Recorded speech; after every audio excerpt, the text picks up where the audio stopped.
Rio de Janeiro, a emissora da Fraternidade passa a apresentar Luz na Penumbra, programa que leva ao seu coração a mensagem da doutrina espírita.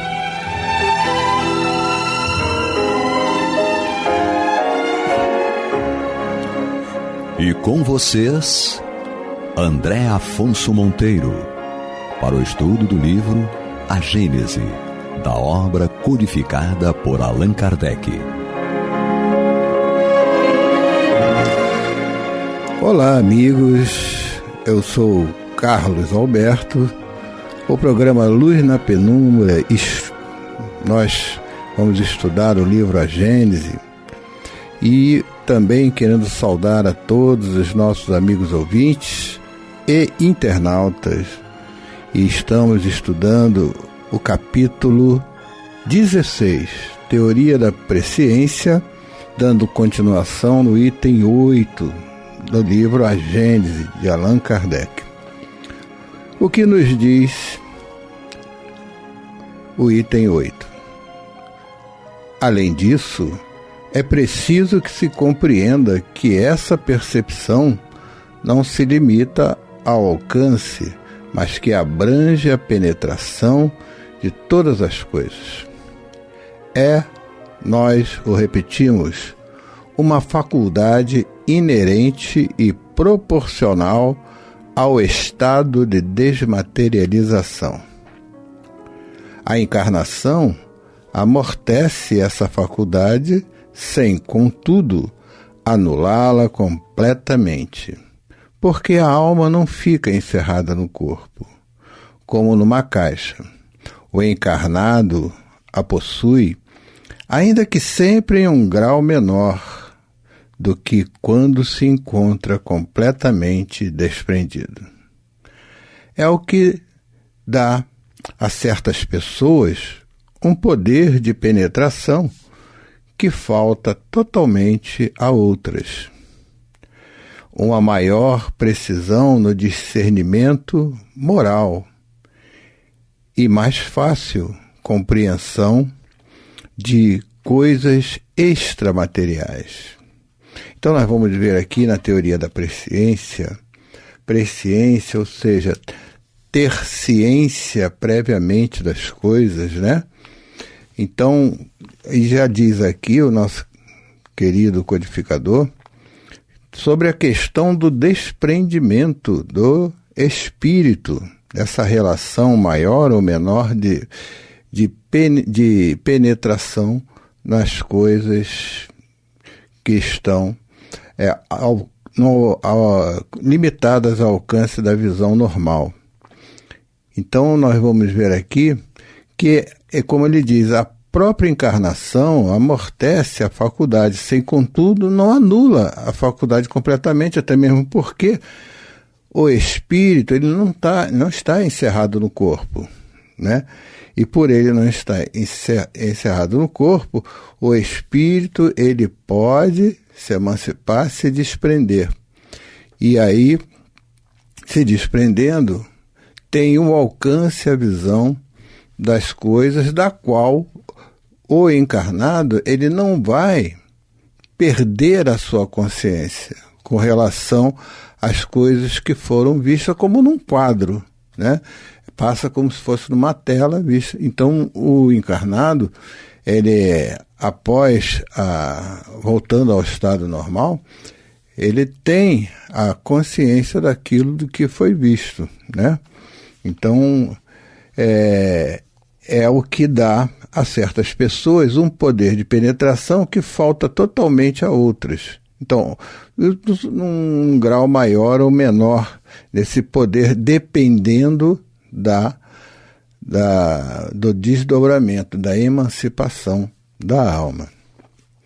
Então, essa precisão no discernimento moral e mais fácil compreensão das coisas extras materiais, das coisas espirituais.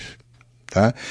Então, essa visão, né, que o espírito tem das coisas espirituais e que tem a capacidade de trazer esse relato daquilo que está sendo alcançado. E ele continua no item 8 dizendo: o espírito encarnado não somente percebe, como também se lembra do que viu, ao que acabamos de comentar ainda agora, tá?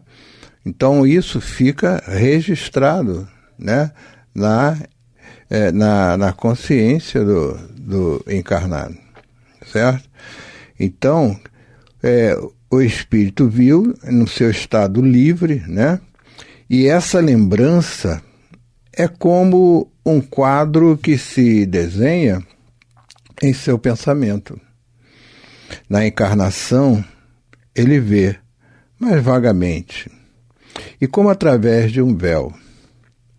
No estado de liberdade, ele vê e concebe uma ideia claramente.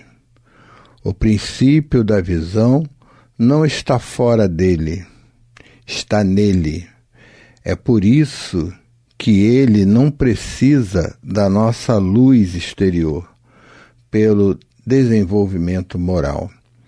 Os círculos das ideias e da concepção se alarga, pela desmaterialização gradual. O perispírito se purifica dos elementos grosseiros que alteram a delicadeza das suas percepções, de onde é mais fácil compreender que a ampliação de todas as suas faculdades que acompanham o progresso do espírito. Então, o espírito encarnado, ele não somente vai perceber, como também se lembra do que está vendo, no estado de liberdade espiritual, certo?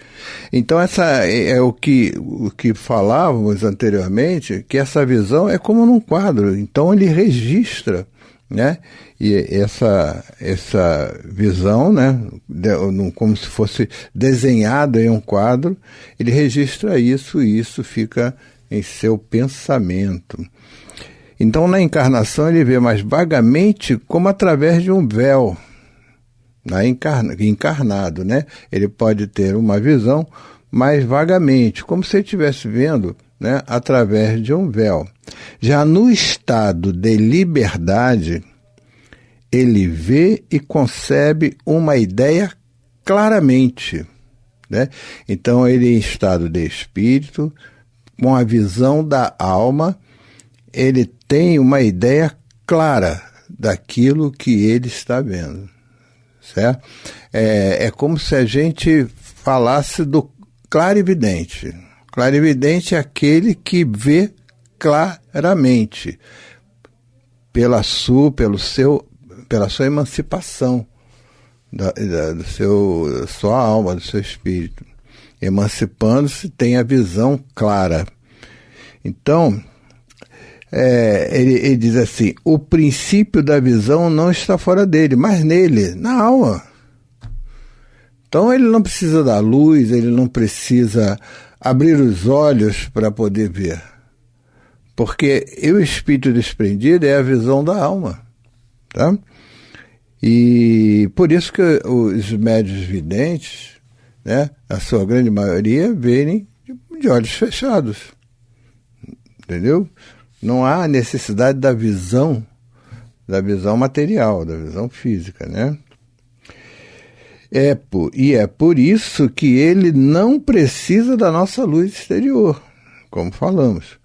Pelo seu desenvolvimento moral, o círculo das ideias e da concepção se alarga. Então, quanto mais moralmente o desenvolvimento moral do espírito, melhor, mais ampla e mais clara essa visão.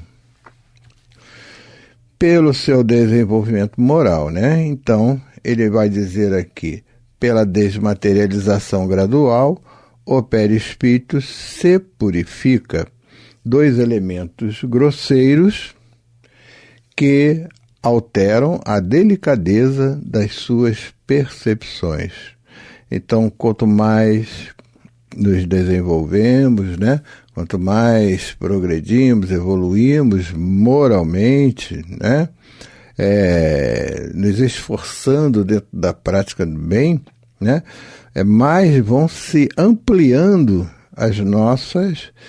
essa nossa percepção, entendeu? Daqueles que a possuem. Então elas têm uma tendência de ampliação, tá? De onde é mais fácil compreender que a ampliação de todas as suas faculdades acompanha o progresso do espírito, tá? Então, quanto mais o espírito, né, ele se esforça em empreender, né, a sua condição moral, né, o seu caráter, mais essas faculdades daqueles possui tende a ampliar, né? Quanto mais sentimento, quanto mais amor, dedicação colocamos nas nossas tarefas mediúnicas, nos nossos trabalhos mediúnicos, nós vamos tendo da espiritualidade também maiores atribuições dentro de um trabalho, dentro do nosso campo mediúnico de trabalho, tá? A espiritualidade, ela pode dar mais atribuição àquele que se esforça na melhoria do seu caráter e também no trabalho, na prática, sendo uma prática útil, uma prática de trabalho no amor. Então é isso aí. E aí, todos nós estamos agora, amigos ouvintes, internautas, estamos no programa Luz da Penumbra, no livro A Gênese. Estamos hoje estudando o capítulo 8 e já estamos passando para o capítulo 8, não, o item 8 e passando para o item 9 do capítulo 16, Teoria da Presciência.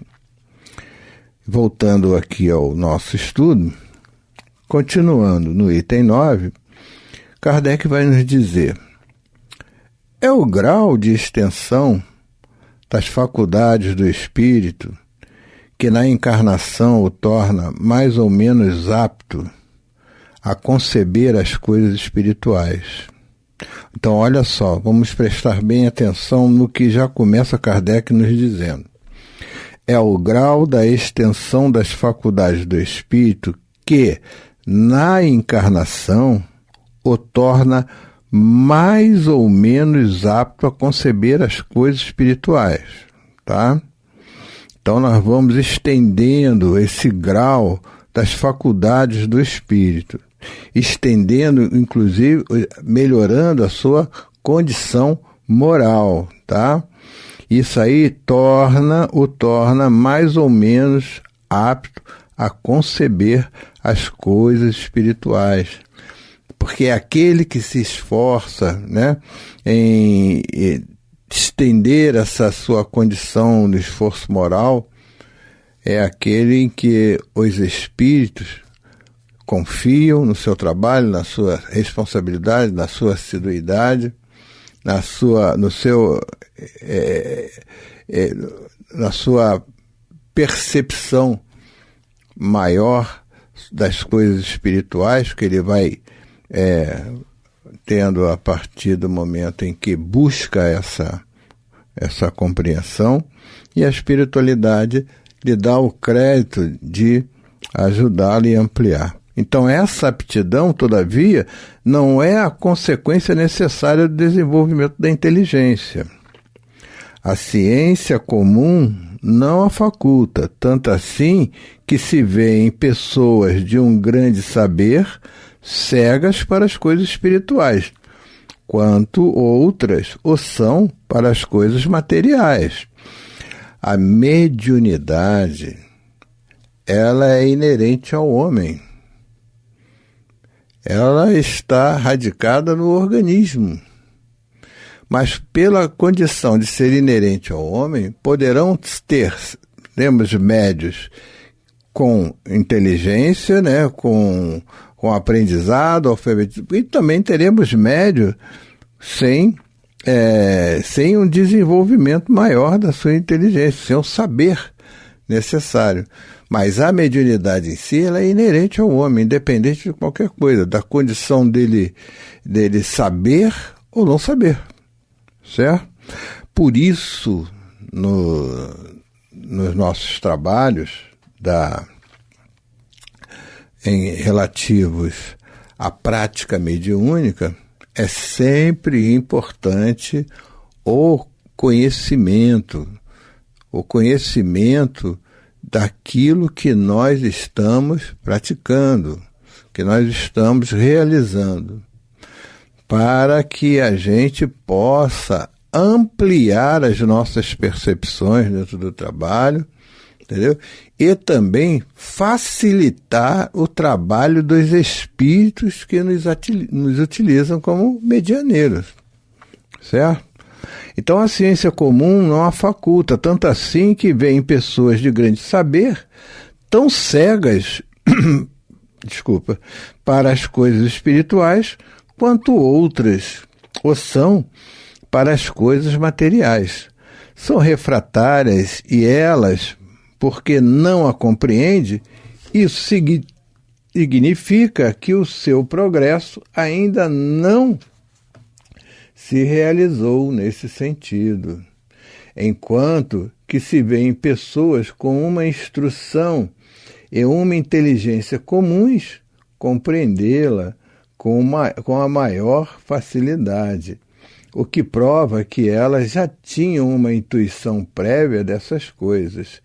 Olha só que coisa interessante, né? Eu até lembro aqui de uma passagem de Jesus do Evangelho, porque o Senhor fala conosco, né, de todas essas coisas, né? E com eles, lá fora, só fala por parábolas, né? Então, ele dizia Jesus, porque pelo sentimento que aqueles já possuíam, de humildade e de se colocarem à disposição de compreender, de ter o entendimento do que ele estava falando, então ele passava os ensinamentos para os mais simples, os que têm. Mas aqueles que lá, através do seu orgulho, são questionadores, né? São cegos para as coisas da simplicidade, da humildade, fica mais difícil. Então ele tinha que contar histórias para que aquela história pudesse fazer pensar os companheiros, e através do que eles iriam pensando, eles poderiam mudar de alguma forma o seu ponto de vista com relação àquelas coisas.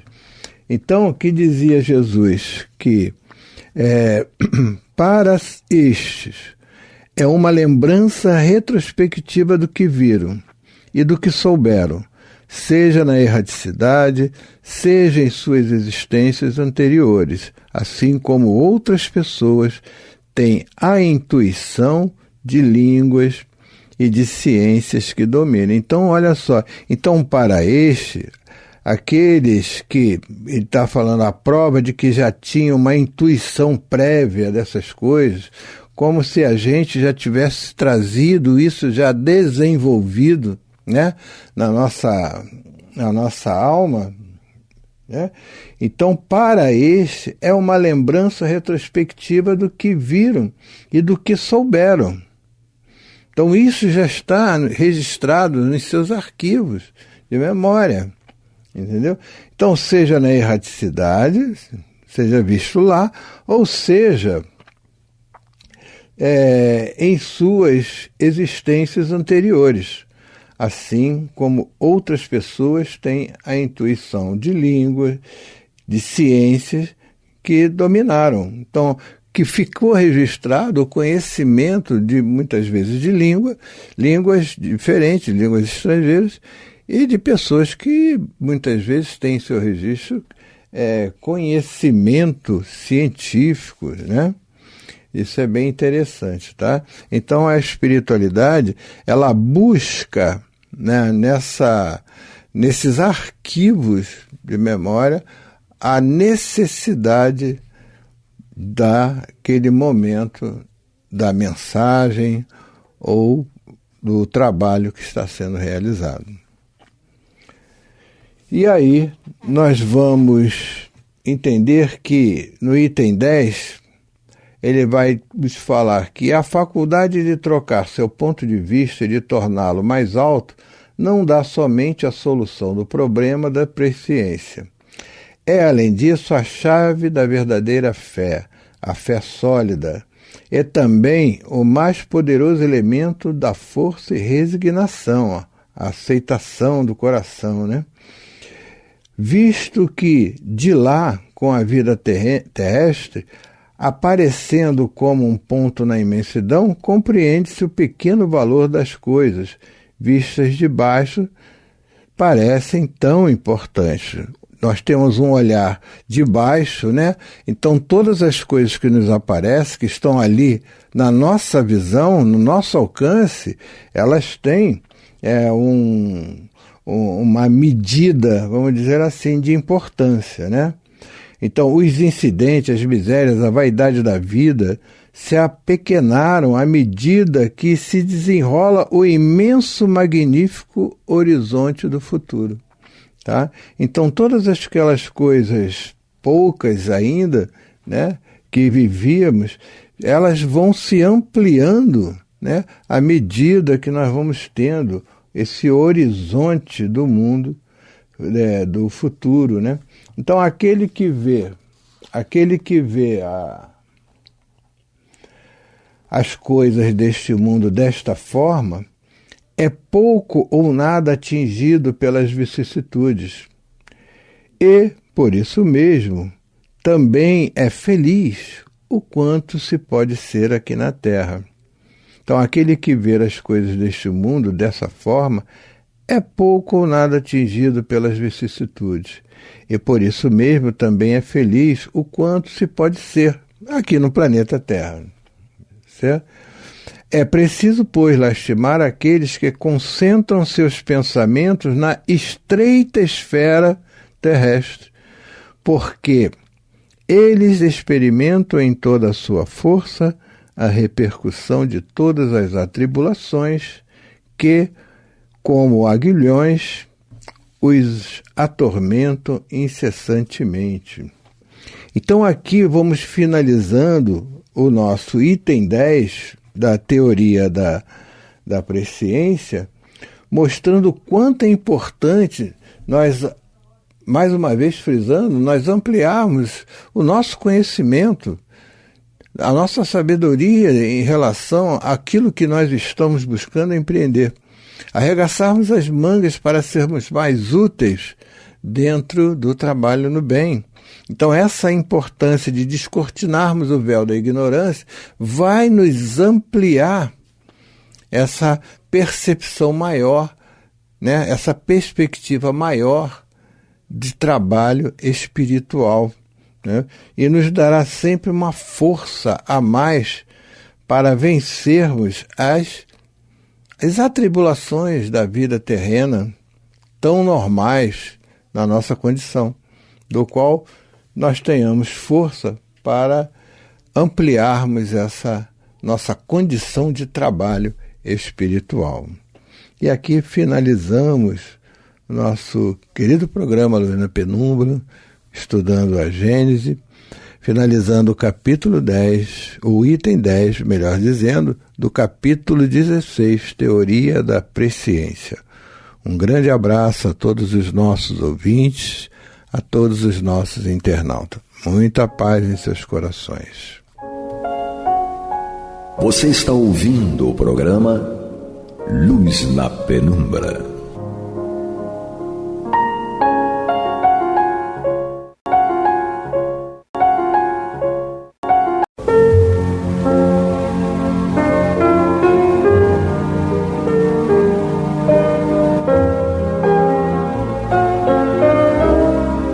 Rádio Rio de Janeiro está levando ao seu lar e ao seu coração a mensagem consoladora da doutrina espírita, através do programa Luz na Penumbra.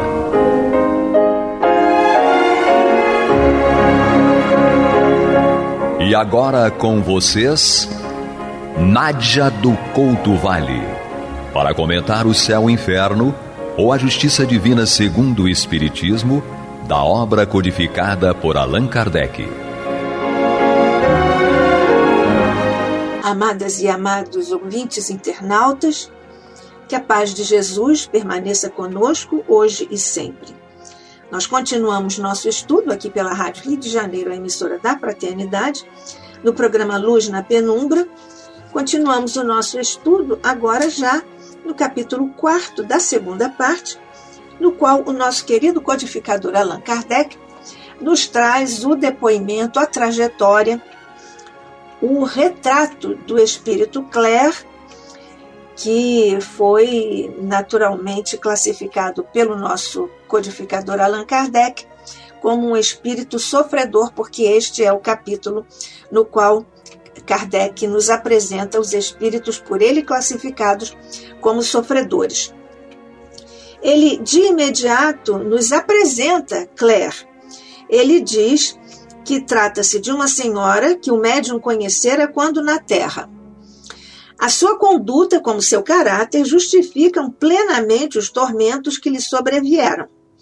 Além do mais, ela era dominada por um sentimento exagerado de orgulho e egoísmo pessoais, sentimento que se patenteia na terceira das mensagens, que é a que nós vamos estudar juntos hoje, quando pretende que o médium apenas se ocupe com ela. As comunicações foram obtidas em diferentes épocas, sendo que as três últimas já denotam sensível progresso nas disposições do espírito, graças ao cuidado do médium, que empreendera a sua educação moral. Nós vamos aqui sublinhar o cuidado do médium, porque nós vamos recapitular juntos agora, bem rapidamente, o teor dessas duas primeiras comunicações. Na primeira delas, o próprio espírito Clare diz: eis-me aqui eu, a desgraçada Clare. Ela já começa a fazer aqui uma referência que nós classificamos, evidentemente, como autocomiseração, autopiedade. Eu sou a desgraçada Clare. Vamos ver por que ela se considera desgraçada. Que queres tu que te diga? Indaga ela ao médium, que depois cuidou dela. A resignação, diz ela, a esperança não passam de palavras para os que sabem que, inumeráveis como as pedras da saraivada, os sofrimentos lhe perdurarão na sucessão interminável dos séculos. Aqui, naturalmente, mais uma vez, um espírito sofredor nos fala da eternidade dos sofrimentos, que é, lógico, apenas a percepção que tem esses espíritos, mas que para eles, naquele momento, tem o cunho, a marca de verdade. E depois ela diz: posso suavizá-los, dizes tu. Que vaga palavra! Onde encontrar coragem e esperança para tanto? Procura, pois, inteligência obtusa. Vejamos como ela trata mal, agride, desrespeita um médium que lhe serve caridosamente de instrumento naquele momento. Mas ela ainda não entende isso. Então diz: procura, pois, inteligência obtusa, compreender o que seja um dia eterno. Um dia, um ano, um século, que sei eu? Se as horas o não dividem, as estações não variam. Eterno e lento como a água que o rochedo roreja, este dia execrando, maldito, pesa sobre mim como avalanche de chumbo. Eu sofro. Em torno de mim, apenas sombras silenciosas e indiferentes. Eu sofro. Nós vemos aqui o egoísmo, é sempre a referência eu sofro, é a minha vida, são os meus dias, que esperança vou ter, e assim subsequentemente, diz-nos ela nesse primeiro momento, nessa primeira comunicação, ela diz assim de leve: sei que acima desta miséria reina o Deus Pai, para o qual tudo se encaminha. É uma espécie de crença de Deus muito superficial. Não tem nada de profundidade, como, aliás, o psiquismo, o estar no mundo desse espírito é assim, bem superficial mesmo. E ela diz: quero pensar nele, em Deus. Quero implorar-lhe misericórdia. Debato-me e vivo de roxo como um estropiado que rasteja ao longo do caminho. E depois ela diz, ao terminar essa primeira comunicação, ela diz ao médium: eu te deixo, quer dizer, ela vai se afastar. Eu te deixo, mas estou mais calma, mais reanimada, qual anciã enregelada que se aquecesse a um raio de sol. Gélida, minha alma se reanima à tua aproximação. É interessante como variam aqui as nuances, as oscilações de humor do espírito Claire para com o médium. Antes, ela falava mal dele, não é isso? Até o agredia. E aqui já diz que se sente mais calma, mais reanimada depois que está junto dele. Na segunda comunicação, o espírito Claire já faz aqui mais algumas observações que nós já comentamos, vamos apenas recapitular, para nós vermos como ela se apresenta na terceira comunicação. Nós vemos aqui, na trajetória do espírito Claire, o remorso, o arrependimento, o tempo perdido. E nós vemos aqui que em O Livro dos Espíritos, lá na pergunta 1007, respondida por São Luís ao nosso querido codificador, pergunta: há espíritos que nunca se arrependem? E São Luís responde: há os de arrependimento muito tardio. Porém, pretender-se que nunca se melhorarão fora negar a lei do progresso e dizer que a criança não pode tornar-se homem. O nosso querido mentor, também querido mentor Hamed, em sua obra As Dores da Alma, pela psicografia de Francisco do Espírito Santo Neto, no capítulo chamado Medo, em seu livro As Dores da Alma, diz-nos o querido Hamed: o ato de arrependimento nada mais é do que perceber nosso lado inadequado. É admitir para nós mesmos que identificamos nosso comportamento inconveniente e que precisamos mudar nossas atitudes diante das pessoas e do mundo. Arrependimento pode ser visto como a nossa tomada de consciência de certos elementos que negávamos, consciente ou inconscientemente, projetando-os para fora ou reprimindo-os em nossa sombra. Coloca aqui o nosso mentor sombra entre aspas. E nós vemos, portanto, aqui nesta segunda comunicação, em que há uma distância, e há mesmo uma distância galáctica entre razão e sentimento. Revela-se aqui também o egoísmo, o apego à matéria e o despertamento da consciência. Vejamos aqui o texto propriamente dito da segunda comunicação de Claire. A minha desgraça, nós vamos aqui novamente relembrar a presença de pronomes, adjetivos e outras explicações e expressões que indicam referência à própria criatura, portanto, o egoísmo. A minha desgraça aumenta dia a dia, proporcionalmente ao conhecimento da eternidade. Aqui ela diz que está se aproximando do conhecimento da verdade, mas essa é apenas uma percepção do espírito Claire, porque nós, espíritos, aqui circunscritos às dimensões de tempo e espaço, não podemos saber exatamente ou conhecer exatamente a eternidade, como também não podemos conhecer exatamente o infinito, porque somos finitos e porque não somos eternos. Nós somos espíritos que fomos criados e não vamos ter fim, mas nós, por isso, não somos eternos, porque fomos criados, e também não conhecemos o infinito, porque tivemos início, então estamos também limitados. Então ela continua: ó a miséria, malditas sejam as horas de egoísmo e inércia, nas quais, esquecida de toda a caridade, de todo o afeto, eu só pensava no meu bem-estar. Estamos aqui atentos às expressões por ela usadas. Malditos interesses humanos, preocupações materiais que me cegaram e perderam. Nós vemos aqui também uma alteração no humor e no clima psíquico, psicológico, emocional do espírito Claire.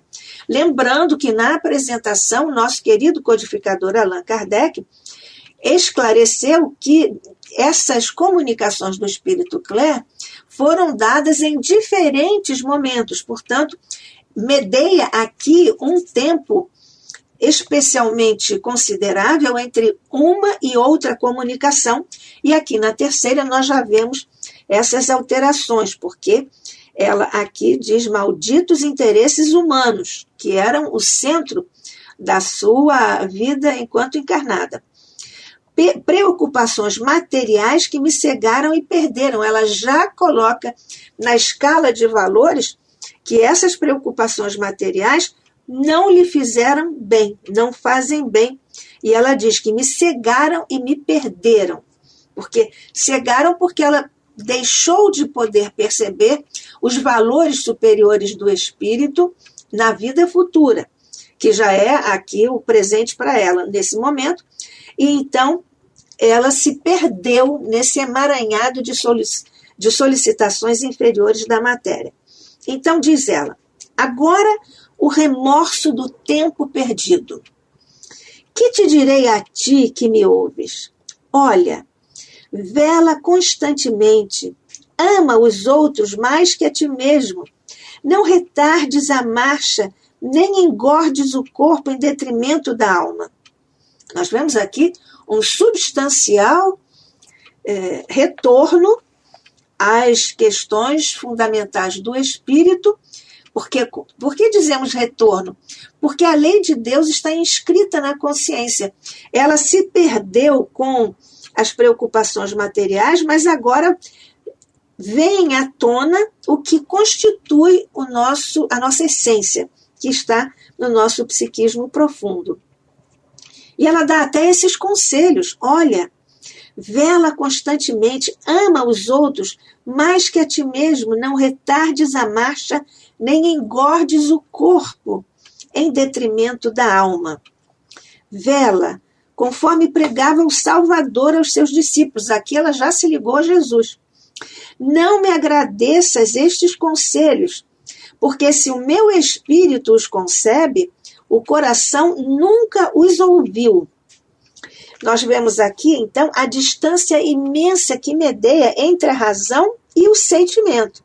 É o que ela diz aqui. Meu espírito concebe isso, consegue entender, consegue colocar isso em termos racionais, palatáveis ao entendimento. Porém, diz ela, o coração nunca os ouviu, que é exatamente esta grande distância a que nós nos referimos entre razão e sentimento. Aqui nós estamos vendo isso patenteado. E continua o espírito Claire quase para o encerramento desta segunda comunicação. Qual o cão escorraçado, rastejando de medo, assim me humilho, eu, sem conhecer ainda o voluntário amor. Muito tarda a sua divina aurora a despontar. Ora por minha alma dessecada e tão miserável. E assim termina a segunda comunicação do espírito Claire. E nós estamos vendo aqui também o despertamento da consciência do espírito, porque ele já despertou para essas várias questões que sinalizamos ainda há pouco, à medida que todos juntos avançávamos na leitura desta e no acompanhamento desta comunicação, porque estamos juntos aqui pela Rádio Rio de Janeiro, a emissora da Fraternidade, eu, Nádia do Couto Vale. E você, amigo, amiga, ouvinte, internauta, estudando aqui, claro, no capítulo 4 da segunda parte desta obra, o espírito sofredor Claire, que agora nós vemos na terceira comunicação que ela dá. Assim começa. Vejamos. Por que me esqueces? Até aqui venho procurar-te. Nós vemos aqui um sentimento exagerado de orgulho e egoísmo pessoais, porque ela aqui faz uma espécie de dengo, quase que de chantagem, um pouco de chantagem. Por que me esqueces? Até aqui venho procurar-te, diz ela. E continua.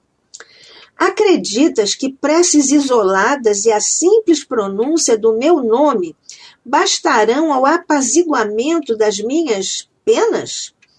Aqui é uma crítica, porque está recebendo preces, está recebendo o nome dela, portanto, a garantia de que é a ela que estão sendo dirigidas as preces, e ela rejeita isso por orgulho, porque queria a atenção plena. Vejamos. E ela própria responde, não, 100 vezes não, referindo-se ao fato de que preces isoladas e o seu nome pronunciado não bastarão para apaziguar as penas, os sofrimentos dela. E ela própria responde, não, 100 vezes não. Eu urro de dor, errante, sem repouso, sem asilo, sem esperança, sentindo o aguilhão eterno do castigo, a enterrar-se-me na alma revoltada. Aqui uma confissão. Ela declara que está revoltada. E aqui ela também diz, também numa espécie de dramatizar o próprio quadro, ela diz, eu urro de dor. Errante, aqui já mais uma questão quase que de chantagem. Errante, sem repouso, sem asilo, sem esperança, sentindo o aguilhão eterno. Mais uma vez ela usa a palavra eterna porque está convencida, e isso acontece com os espíritos, muitos espíritos, inclusive com os quais nós conversamos à mesa mediúnica, porque ela considera que isso é um castigo eterno. Mas nós sabemos que pelo Espiritismo não existe castigo eterno, não existem penas eternas. Nós estudamos isto juntos na primeira parte desta obra, O Céu e o Inferno, ou A Justiça Divina, segundo o Espiritismo. E ela continua. Quando ouço os vossos lamentos, rio-me, assim como quando vos vejo abatido. Ela está desdizendo, desqualificando o próprio sofrimento, o abatimento do próprio médium, que é pessoa e que, portanto, qualquer médium está sujeito a todas as inflexões de ânimo, desânimo, tristezas, como qualquer outro irmão. E continua ela. As vossas efêmeras misérias, ela já está fazendo um julgamento.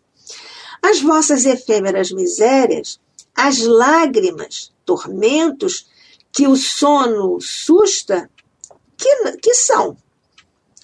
E ela aqui está fazendo esta descrição, ela fala do agrilhão mesmo, da importância, da profundidade do sofrimento do próprio médium, porque ele perde o sono. O sono susta esses tormentos, essas lágrimas. E continua. Durmo eu aqui? Pergunta ela. Quero, ouviste? Quero que, deixando as tuas lucubrações filosóficas, ela rebaixa o sofrimento do médium como se aquilo fosse uma coisa meio vazia, que costuma-se dizer é a marca da filosofia. Então diz ela, quero, ouviste? Quero que, deixando as tuas lucubrações filosóficas, te ocupes de mim. Aqui a frase que mais definitivamente declara e patenteia o egoísmo de Claire. Além de fazeres com que outros mais também se ocupem. Ela diz que quer a exclusividade de tudo de que o médium for capaz de fazer para ela. E também quer que outros também façam isso para ela e por ela. Então vamos repetir. Quero, ouviste? Quero que, deixando as tuas lucubrações filosóficas, te ocupes de mim, além de fazeres com que outros mais também se ocupem. Ela quer que várias pessoas fiquem cuidando dela exclusivamente, porque ela, naturalmente, está nessa postura de egoísmo. Não tenho expressões para definir esse tempo que se escoa, sem que as horas lhe assinalem períodos, porque ela não vê as interseções, as inflexões, as interrupções no tempo que se escoa de alguns eventos, algumas coisas que acontecem. E ela diz, vejo apenas um tênue raio de esperança. Foste tu que me deste. Não me abandones, pois. Então nós vemos aqui a oscilação no humor e no sentimento, na emoção do espírito, ao mesmo tempo que diz que se sente sozinha, quer que egoisticamente o médium se ocupe só dela, que faça com que outros também se ocupem somente dela, diz que de uma certa forma sente saudade do médium e diz que vê uma tênue esperança que foi dada a ela, Claire, pelo próprio médium. Então, ela dá aqui uma expressão de humildade. Ela diz, ou pede, não me abandones, pois. Nós vemos, portanto, aqui que ela tem essa coloração de chantagem, às vezes uma coisa meio dengosa. Por que me esqueces, até aqui venho procurar? Porque ela que tem que vir procurar o médium, como se o médium é que devesse unicamente procurar por ela, mas essa é uma marca do egoísmo. E ela continua uma espécie de cobrança, quer mais atenção, o que revela também egoísmo. Acreditas que preces isoladas e a simples pronúncia do meu nome bastarão ao apaziguamento das minhas penas? Aqui uma relação que ela está aqui apresentando de uma forma distorcida, porque as preces, depois, todos os espíritos nós temos visto aqui em nossos encontros, todos os espíritos pedem prece e declaram que as preces os ajudam muito, os aliviam muito. Mas aqui ela já distorceu essa percepção e ela ainda diz que as preces, e só pronunciar o nome dela, naturalmente, lembrando dela, isso não vai apaziguar, amenizar as penas, os sofrimentos dela. Ela própria responde, 100 vezes não vão apaziguar. E aí ela faz aqui, naturalmente, uma outra exagerada declaração, eu urro de dor, errante, sem repouso, etc. E ela acaba por fazer uma espécie de declaração ou de confissão, mesmo que não deseja fazê-lo, mas está fazendo, porque ela diz, a alma revoltada, ela se declara como uma alma revoltada. E então ela diz também sobre os lamentos, ela diz, quando ouço os vossos lamentos, rio-me. E, portanto, ela desqualifica os sofrimentos, os lamentos do próprio médium, e ela diz assim, durmo eu aqui, tudo numa espécie assim de indiferença. E aí, então, ela depois fala de uma forma muito autoritária. Ela diz, quero, ouviste? Quero. E, portanto, ela fala dessa tortura do tempo vazio. E isso é um prelúdio de esperança para ela, como nós vemos aqui neste conteúdo extremamente revelador dos movimentos dessa alma, enquanto estava encarnada, Claire era alma, agora é espírito desencarnado, os movimentos sutis da alma, em que ela já está no vai e vem na sua postura anterior, de descrença, de quase que de agressão, mas ao mesmo tempo de submissão e de confissão. Somos nós assim, de uma forma ou de outra, em um ou momento da nossa existência, das nossas encarnações. Mas a lei de Deus nos atende e encaminha, e por isso Jesus está conosco para o sucesso de nossas encarnações, naturalmente coroando os nossos esforços individuais. Que a paz de Jesus permaneça conosco hoje e sempre. Que assim seja.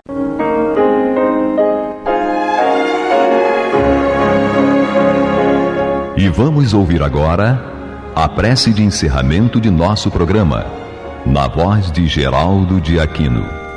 Jesus, dá-nos coragem para a luta, piedade para os insultos e misericórdia para as injustiças e ingratidões.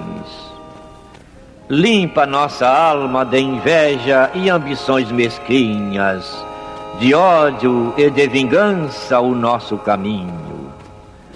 E que dentro em pouco, ao recolher-nos de novo ao calor do nosso leito, para que o sono nos dê a paz e o esquecimento das tristezas humanas, possamos sentir, Senhor, no mais íntimo de nosso ser, a doçura indefinível do Teu amor e a grandeza incomparável da Tua divina presença.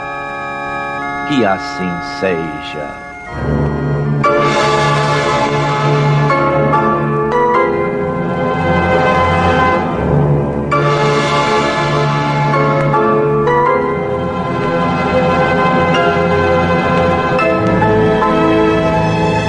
Acabamos de apresentar o programa Luz na Penumbra, que voltará a ser apresentado amanhã às 21 horas nesta emissora.